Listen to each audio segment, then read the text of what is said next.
Hello, everybody. It's Dave Neal, stand-up comic and host of Bachelor Nation News. Well, we knew this would happen. Reality Steve calls out Nick Viall for the accusations made on the Nick Viall Files podcast regarding the new Golden Bachelor, Gerry.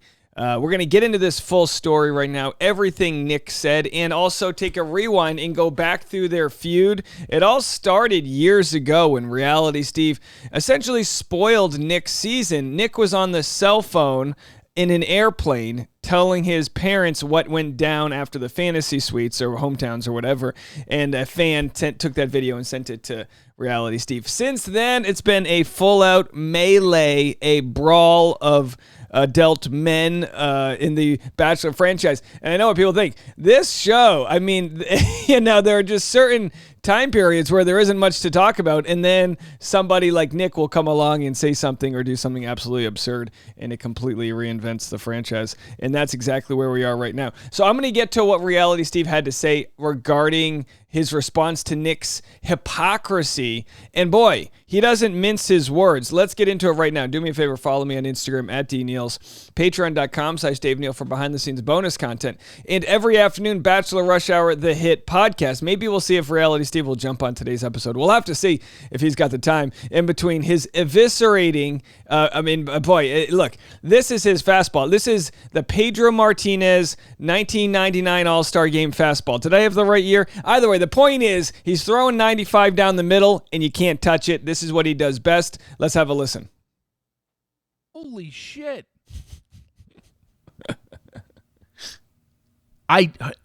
She even says, I got an email, a DM from somebody. Her dad, I believe, worked with him or whatever. How about actually figuring out who this person is? So the first bit of problem comes when Nick Viall's producer shares pretty much third-person rumor. A DM. I feel like this might be tea. I feel like we might have an exclusive. Oh my. You know, they announced the Golden Bachelor, Gerry from Indiana. Who's got dirt on Gerry? You got dirt on Gerry? I got dirt on Gerry. Oh, no. I got dirt on Gerry. Too gleeful. When you share dirt, you can't be that gleeful, and you have to be accurate. Gerry. So I got a message from someone whose dad I worked haven't even with him. approved of that. Okay, go ahead. So this was like... You got a All message? right, so we already played it. She got the message that Gerry cheated on his wife or something like worked that. with him or like whatever. So it's like the dads are all around the same. It's his job with the company because he left an inappropriate voicemail for a woman at work and accidentally got sent to the whole company. So Andrew Spencer's jaw is dropped. He's unfortunately had to sit in for this melee here. So yeah, so she's basically accusing him of a Me Too scenario, and also the guy whose daughter messages the producer shared that he's a slime ball and he cheated on his wife. So we have all that information. And here's Reality Steve's response. How about actually doing 1 second of vetting? Is it that hard? Now, Nick was skeptical the whole time of this email, which is fine. The problem is he allowed it in the first place. And some people are going to say, and I've seen the comments, Dave, you're just as guilty because you're sharing this. I reject that, but I understand the opinion that, we should just, keep it on the DL if it's not true. I'm specifically telling my audience, where this story goes awry. And look, I've apologized in the past for reporting on sources that turned out to not either be 100% accurate or the source could never provide the evidence for their accusations in the first place, right? But at least I had a first-person source, multiple, coming from their name saying they know what went down. This is, like I said before, this is back of the human centipede. This is ass end of the human centipede. In case you didn't know, I don't delete any text message I have with anybody in my life. All of my text messages are still there. Okay? So, after Nick posted my podcast, we all know the reaction he got. So what Reality Steve is mentioning is this podcast right here. From 3 years ago, you can go listen to it. There were multiple moments in this podcast where Nick Yeah, pretty much, I don't want to say berated, but scolded Reality Steve and interrupted him and things like that. And when Reality Steve did the podcast, he didn't realize how bad it was until the fans came out and said, oh my gosh, this is horrible. I mean, people said, word of advice to Nick, don't invite a guest on if you aren't going to treat them with any respect. This was 3 years ago, folks. Here's what happened. The story I shared with you, those are things that affect, I can tell you this much, and I know I'm saying this for guilt. The show has done things that affected my life negatively. You have done things that affected my life negatively. And if I were to look back and put a value on that, you have probably caused more personal stress in my life than the show has. That's just from my point of view. Okay. And so anyway, they go back and forth. Here's another quick clip. Sometimes you get caught up in your world, as we all do, and your motives, and we have a way of justifying our actions by...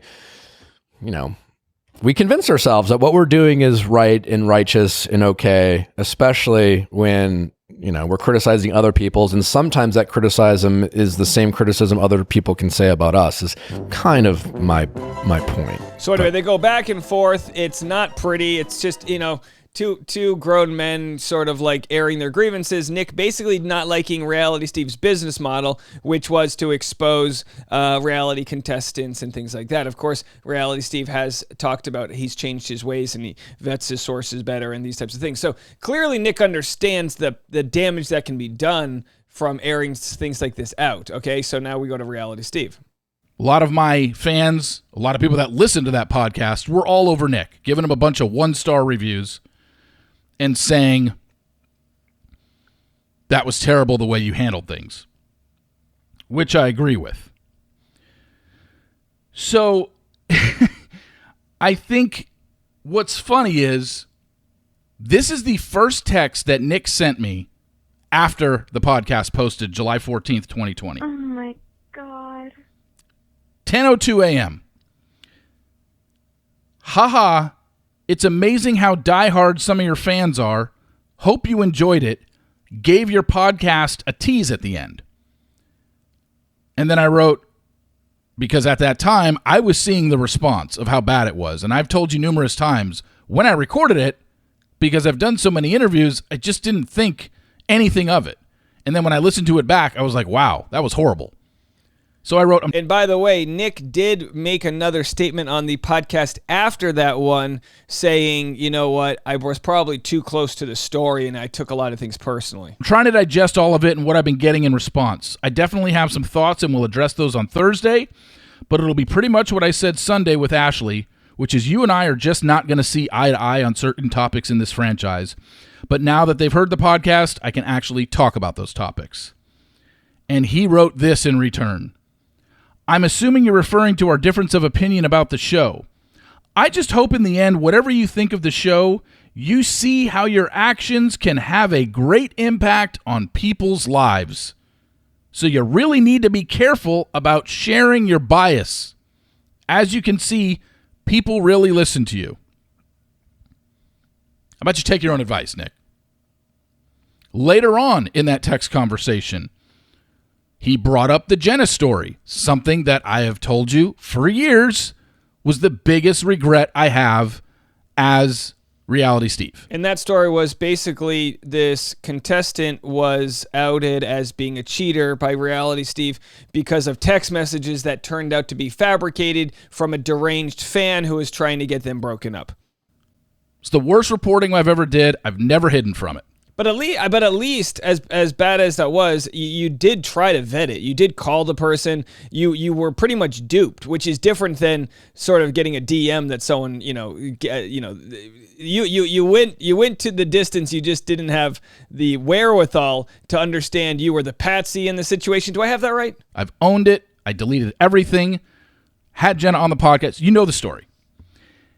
This is what Nick said when he started talking about Jenna. This was towards the end of our conversation. 4 straight texts to me. Jenna shouldn't have to spend 1.5 years trying to clear her name. Any other outlet would have looked for verify the accusations. Nice English. Anyways, I have to go. Thanks for coming on. I have no doubt you can try to defend it all. At the end, you're simply as guilty as anyone from NZK of thinking of themselves before others. Holy shitballs. I mean, if this isn't the pot calling the kettle black. All right, so I'm going to play 3 more clips, but again, you can go listen to Reality Steve's full rant here. And this is, like I said, this is what he does best. He, if you're going to take a sort of a stance of moral superiority, as Nick sort of did here, you got to be careful. You got to be careful that that's where you're going to live, because you're going to get called out if not. That about the new Golden Bachelor. We're not talking about something minor. The guy's wife died in 2017, and you're throwing out a random accusation that he was running around on his wife. Now, at this point, multiple things can happen. It could take Gerry a long time to clear his name if it's not true. And if it is true, will Nick further the story? And even if it does become true, when you do share these stories, you do need to be a little bit more bulletproof in what kind of content you have and information you have. Holy crap, you're an asshole. And if you think it ended there, it didn't. By the way, that's a great line, isn't it? We should use that one. Let's put that on the soundboard. Holy crap, you're an asshole. Okay, we got it.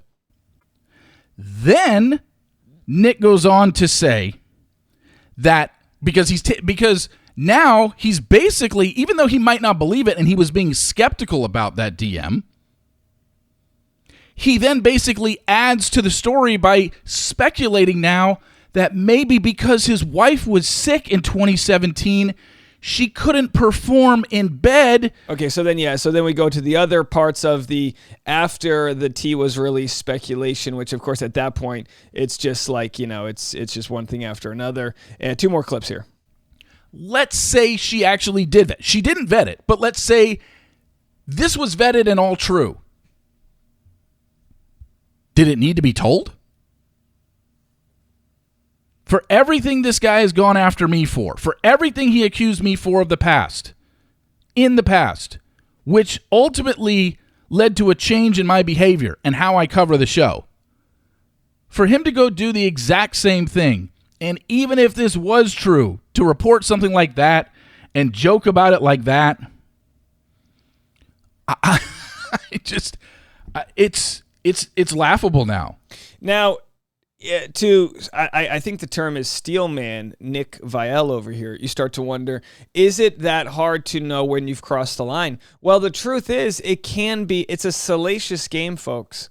I'm not trying to glamorize it. I know Reality Steve will tell you the same thing. It's a salacious game. You got dopamine. You got this energy being like, oh man, this is going to blow up. I've got this information other people don't have. It's a strange survival of the fittest world out there. Nick obviously is very competitive with the way he runs his business. As Reality Steve mentioned in his podcast, Nick will call gossip magazines and ask them to change the title of stories or tone down certain things. He won't address it when he's called out by people that he sees as beneath him, which would be Reality Steve, Game of Roses, myself, She's All Batch, Morgan P. Talks, like all these different people that he's sort of, not wanted to invite into his conversation with the criticism. He's very competitive. And when you get a hold of some information, you do have to weigh out and go, oh, right, is it worth it for the business model? Do I need this? Are we flying too close to the sun? And those are the questions that you ask. His sisters, Gerry's sisters, the Golden Bachelor. I hope, not his sisters, his daughters. I hope his daughters release a statement about this. I really do. I hope they call him on the carpet. Because when I bring it up, when Dave Neal brings it up, when Game of Roses brings it up, Nick conveniently just never addresses anything we say ever. But I guarantee you, a guy who literally calls tabloids every time they write something negative about him, I guarantee if Us Weekly or People gets a statement from the sisters, Nick's going to have to be forced to make a retraction. And that will eat him up inside. Because the guy can never admit when he's wrong. Ever. How many times have I been wrong in this franchise and owned it and admitted it? Every time? I've never put it on a source. I've never put it on anybody else. It's my site, my podcast. When I get something wrong, it's on me. And I've never run from that, ever.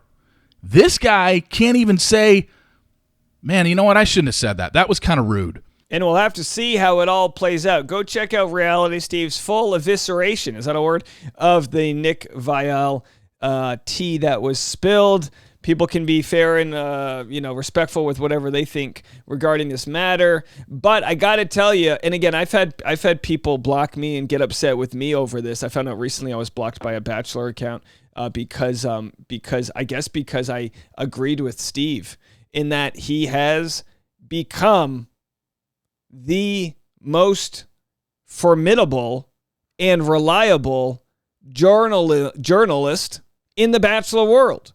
That's all it is. He has learned from his mistakes, vowed to do better, and given people actual evidence of that. And if that's not what we're looking for in society, then why are we even calling other people out? You know what I mean? I personally, I'm not a big call. I like to be a part. I like to be like the middle child here and watch it all goes down. But I don't love to just call people like out and you're this, you're that, you did a horrible thing. But you can object to somebody's action and not the person. But over time, all of the actions kind of collect into who that person is. You know what I mean? The moral fiber of someone is built by their collective actions.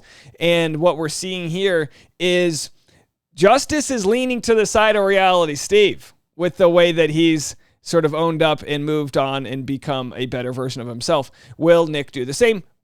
Yet to be seen. All right, let me know what you guys think. We'll be back later.